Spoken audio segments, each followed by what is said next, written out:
Hey guys, welcome back to my channel. This is Florence. I wanted to talk about Lashana Lynch and the fact that she is going to be the next 007, at least for a short while. Now, when I first heard about this, I thought she was going to be a Bond girl. I did not know that she was going to be 007.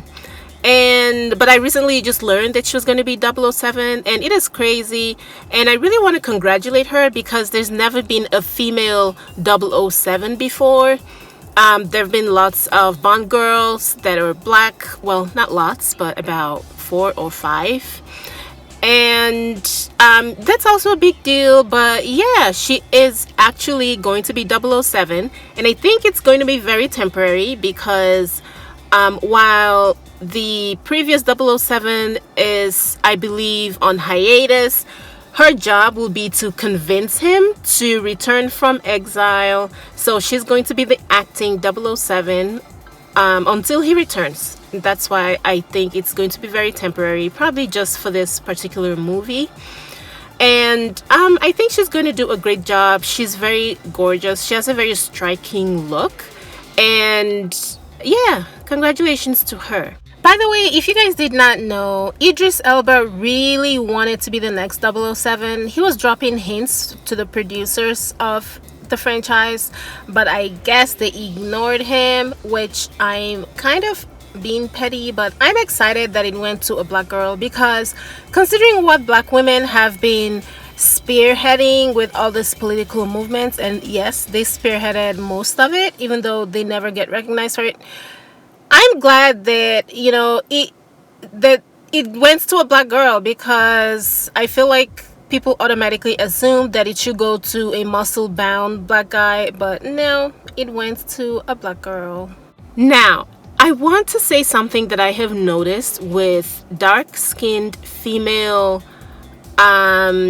leading actresses, and I don't know if this is a coincidence, but it tends to happen a lot, and I'm starting to see a pattern that you guys probably already noticed, and that is the look that they tend to go for. Now, there are different types of dark-skinned actresses that look, very different in many different ways. But I noticed that with these movies, starting with these Bond movies, I tend to see they tend to be portrayed in a way that's very different from the non-black actresses, and it's usually a very toned down, super plain, zero glamour, especially if they're dark-skinned. Now, if they're biracial or they are kind of white passing in these movies, I notice that they tend to keep the European way of portraying in, I guess what they consider to be European way. But when it's a dark-skinned black girl, I notice that she has to have a short haircut. I don't know why. Even if she normally wears her hair short in real life, what's to say that she can't have a longer hairstyle in the movie? The other non-black people that act in these movies, they change their hair color sometimes to match a particular image. They add pieces to their hair, so they can do that with black actresses too. But I noticed that that is not the case. They always have short hair. As you can see from the photos that I posted from all the previous Bond girls, and see how all of them had very, very short hair. They are they're made to look very plain. There's no glamour. They're extremely strong. I don't understand why they have to be super strong. And matter of fact, let me point them out to you right now. Trina Parks was in Diamonds Are Forever in 1973. The photo on the left is that of her not in the Bond movie, and that on the right is that of her in the Bond movie. And as you can see, she looks very different, a lot less quote-unquote feminine and glamorous.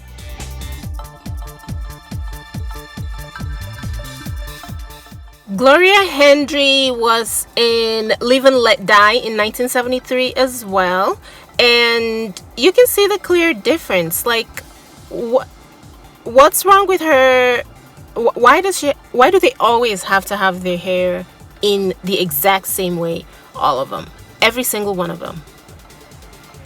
This is Grace Jones in View to a Kill, 1985. And why does she have to helicopter the guy?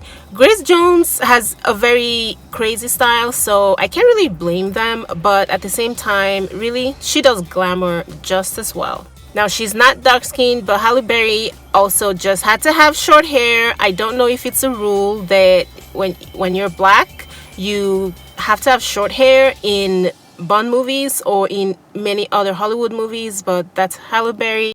In Die Another Day, 2002. This is Naomi Harris in Spectre in 2015. And as you can see, she just had to have that short, flowy hair. On the left is her outside of the Bond movie, so they could have given her a glamorous role. Not a role per se, but a glamorous look. But they chose not to. This is Lashana Lynch, and she normally carries herself this way, as you see in this photo. But I doubt if they're going to change it much to have her look, to give her a softer look. And I know that's not the point of these movies. However, why is it that if it's not a black person, they're able to maintain their normal everyday look and a softer look regardless of if they're playing a strong role? I've posted all of these photos of these other Bond girls that are also playing, the strong role. They're all pointing guns. Well, most of them are. But they're still able to maintain a certain look that is not short hair and a super plain, stripped down kind of look. Honestly, I think it's a fact that the dark-skinned black girls that look a certain way, the ones that look softer and more feminine like these, do not get those kinds of strong roles. And I don't know why. They could have used her, they could have used this girl. There's so many actresses they could have used. Even if they're not actresses, if they're models, they can use models that have a particular look, but they choose not to. They always go for the ones where they can transform their look to look super strong.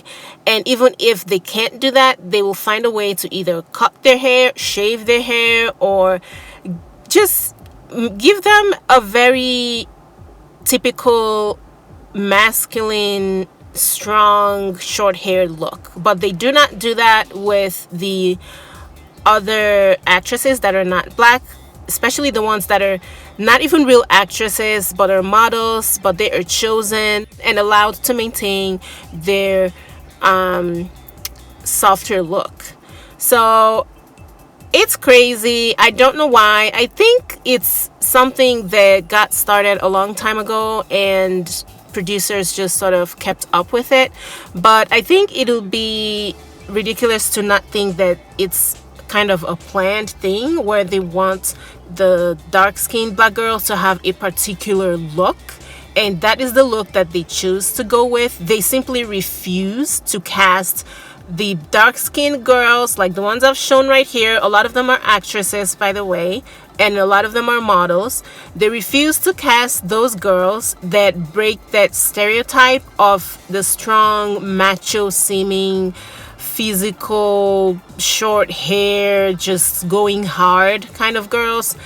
And that really plays into a lot of people's ideas of what dark-skinned girls are like, all these movies, because people are not smart enough to realize that the way that people are casted in movies is not the way everyone in that group is.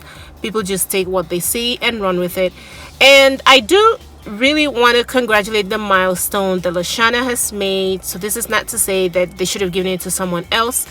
I'm just pointing out a pattern that I have noticed, that whenever they pick a dark-skinned black girl, they either have her looking in this stereotypical way, or they do not even cast the softer looking black girls at all. And if they do cast them, they still portray them in a way where they have to just have the short hair. That is what I don't get. What's with the short hair?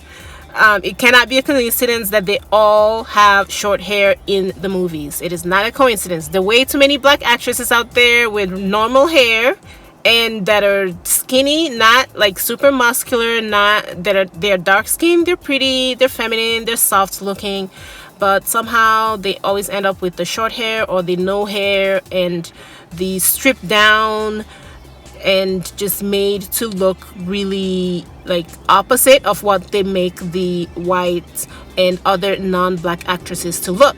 I just cannot get over the Grace Jones helicoptering of a grown man. This makes no sense.